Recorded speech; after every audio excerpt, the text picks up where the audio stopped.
Isang araw, biglang may dumating na punerarya sa iyong bahay para sunduin ang iyong bangkay. Pero buhay na buhay ka pa. Kukunin daw nila po yung bangkay ko. Yun ang sinabi? Ganito ang naging nakapangingilabot na karanasan ni na Amanda at Christine. Hindi nila mga tunay na pangalan. Sabi ko, kuya, imposible kasi buhay na buhay po ako. Ang may pakanaraw ng pagpapadala ng funeral service, mga online lending application o OLA na inutangan nila. Parang nainganyo po ako, parang ang bilis ng pera.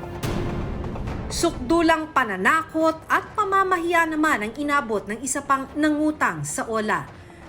Wala akong pambayad ngayon eh. Ganon. Ipapakalat ko na lang tong selfie mo pati tong valid ID mo.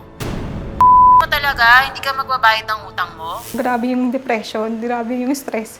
Yung naisip ko na lang magpakamatay. Tayo! Tayo!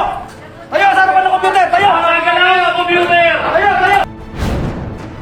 Bagamat responsibilidad ang pagbabayad ng utang, ano nga ba ang tama, legal at makatao na paraan ng paniningil?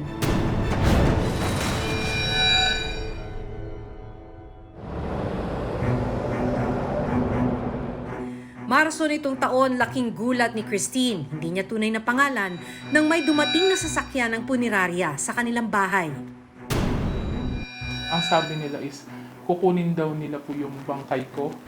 Yun ang sinabi? Bangkay ko po. Susunduin yung bangkay mo. Ako. Tapos nung kinausap ko na po, nagmumura na. Sabi niya, ikaw ba yan? PI ka?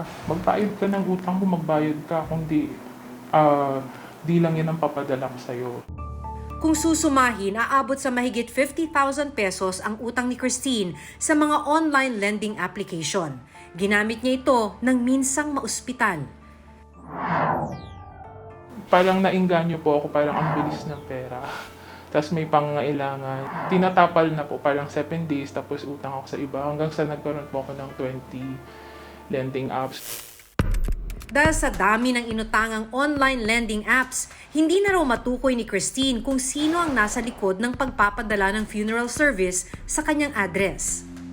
Ang una ko pong ginawa, yung sa PNP Cybercrime po, nag-message po ako sa kanila. Pero ang gusto po kasi nila is matukoy ko kung sinong online lending app. Pero po dahil sa dami, hindi ko na po matukoy. Kung si Christine hindi matukoy kung aling OLA ang nagbabanta sa kanyang buhay, isa pang online lending app user naman na itatago namin sa pangalang Amanda. Alam kung aling OLA ang paulit-ulit siyang tinatakot. Bago lang po ko sa naging trabaho ko, kinailangan ko po ng extra funds. Sa loan amount na 5,400 pesos, 3,000 pesos lang ang nakuha ni Amanda. Kailangan rin niyang bayaran ang 5,000 pesos at interest nito matapos ang 14 na araw. Pero hindi niya ito nagawa. Hindi ko po alam kung ano po ba iuunahin ko. Ito po bang due date o yung panggastos na muna sa bahay. So napagdesisyonan ko na kinabukasan ko na lang siya babayaran. Puro tawag na, iba-iba pong number. Dito na raw nagsimula ang isa sa pinakamalala niyang karanasan sa kamay ng online lending company. Tapos nakita ko po yung funeral na service. Tapos sabi nung kuya driver, meron po nag-request, papakuha daw po ng ng patay. Tapos pinakita niya po sa akin yung cellphone niya. Andun po yung pangalan ko, pati yung address. So parang ang lumalabas, ako po yung kukunin. Tapos sabi ko, kuya, imposible kasi buhay na buhay po ako. Tapos sabi ni kuya, eto ma'am, tumatawag. So inabot po sa akin ni kuya driver yung cellphone. Tapos kinausap ko. Hello, sino ba to? Oh. Hindi pa kami nagpadala ng punerarya sa'yo, hindi ka sasagot. Ngayon, sumagot ka na ng tawag. Sino ba kasi to? Magbayad ka kasi ng utang mo. Sumagot ka sa mga text at tawag namin. Hindi maganda yung biro na yan Hindi maganda yung ginagawa niyong biro. Di yan biro, sa susunod, 2. 3 punerarya pa, papadala ko dyan sa'yo. Kuha mo. Dahil sa takot para sa seguridad niya at ng pamilya, nagpa siya si Amanda na magsampa ng reklamo sa Securities and Exchange Commission o SEC na nagre-regulate ng online lending companies. Nagbibigay sila ng mga death threat na isang araw bubulagta ka na lang dyan. Bubutasan namin yung ulo mo. Hinanap din namin ang Ola na nananakot at nagbanta kay Amanda para kunan sila ng panig. Nakarehistro naman sa SEC itong lending company na nagpapadala ng mga sasakyan ng punerarya dun sa mga umutang sa kanila kung hindi nagbayad. So ito yung pupuntahan natin dahil dun sa app ng lending company ay nakalista naman yung kanilang address dito sa Makati. Ito yung pupuntahan natin ngayon. Hi! Si Maki Pulido po ako sa GMA 7. Dito ba yung opisina nung... Dito, ma'am? Ah, dito! Ah, walang tao. Hindi na po sila nag-ooperate. Hindi na sila nag-ooperate. Simula kailan? Hindi ko po alam kung hanggang kailan. Pero hindi pa po siya move out. Ah, hindi pa move out. So, ibig sabihin, may opisina, walang tao. Iba naman ang sinapit ng isang online lending app user na si Ana na hindi siya makabayad sa isang Ola. Ang ginawa ng mga kolektor, binulabog ang kanyang social media account at pinahiya siya sa kanyang mga kaibigan. Ano oras ka mag-settle ng payment mo, ma'am? Wala pa po akong pambayad. Baka pwede yung extension na lang muna. Ano walang pambayad? Uutang-utang ka, wala kang pambayad? Pwede ba yun? Gawin mo ng paraan yan. Wala akong pambayad ngayon eh. Ganon. Ipapakalat ko na lang tong selfie mo pati tong valid ID mo. Mo talaga, hindi ka magbabayad ng utang mo?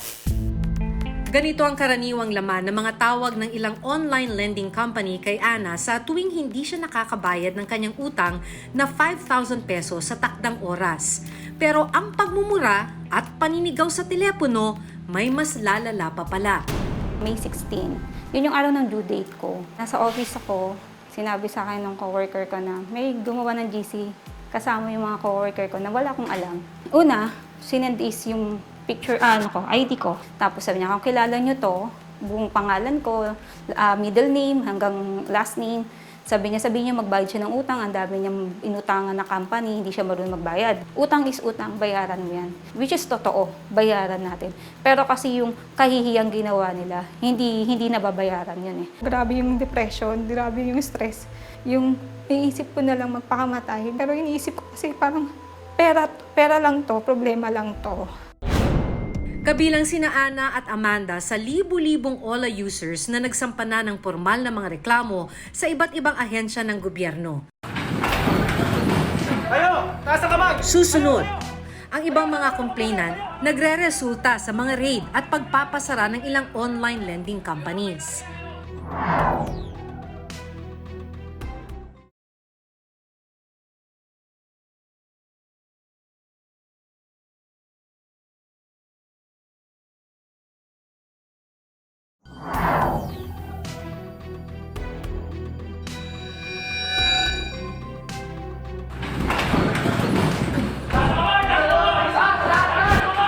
Ang ibang mga complainant nagre-resulta sa mga raid at pagpapasara ng ilang online lending companies. Ayon sa Securities and Exchange Commission at Philippine National Police, bagamat rehistrado ang mga kumpanya sa likod ng mga online lending app o OLA, hindi kailanman naayon sa batas ang panghaharas, pamamahiya at pagbabanta sa buhay. Ito ay isa ng criminal offense sa Financial Products and Services Consumer Protection Act. Itong mga reklamo nating natatanggap, amin pong tinitignan, nagsasagawa tayo ng karampatang investigasyon. Sa listahan ng SEC, daan-daang online lending company ang nag-ooperate ngayon at marami sa kanila lagpas sa itinakda ng batas ang ipinapatong na interes. Sa isang memorandum, itinatalaga ang interes ng utang sa 15% kada buwan o 0.5% kada araw para sa mga loan na hindi hihigit ng 10,000 piso at hindi lalampas ng 4 na buwan. For the period covered ng January 1 to December 2022, meron tayong 204 cases at yan yung mga na-operate natin from January to May 2023, 175 cases. Yung mga challenges natin, kasi first is yung mga addresses nga nitong mga to na hindi ganong kadaling pasukin without the warrant. So yung mga nakaranas ng mga ganitong harassment, you come and visit our office so that we can work on it. Pag-aralan natin, i-surveillance natin para ultimately mapatigil natin tong company na nanghaharas. Para sa isang financial expert, hindi mali na magkaroon ng utang. Pero paalala niya, siguraduhin hindi ka madedehado sa anumang loan na kailangang kunin. Meron tayong obligasyon na bayaran yon, pero dapat ito ay babayaran natin sa interest rate na makatao. Huwag tayong papayag na tayo ay papatawan ng interest rate na habang buhay na nating pagbabayaran.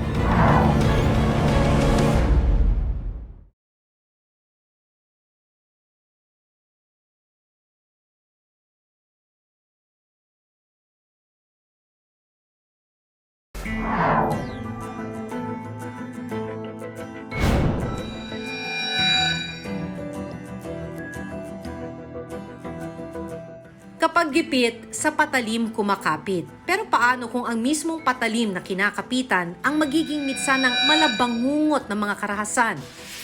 Sa patuloy na pagtutok ng iba't ibang ahensya ng pamahalaan sa online lending companies, sana ay mangibabaw ang batas at maningilang sila ng patas. Hanggang sa susunod na Sabado, ako si Jun Veneracion. Ako si Maki Pulido at ito ang Reporter's Notebook.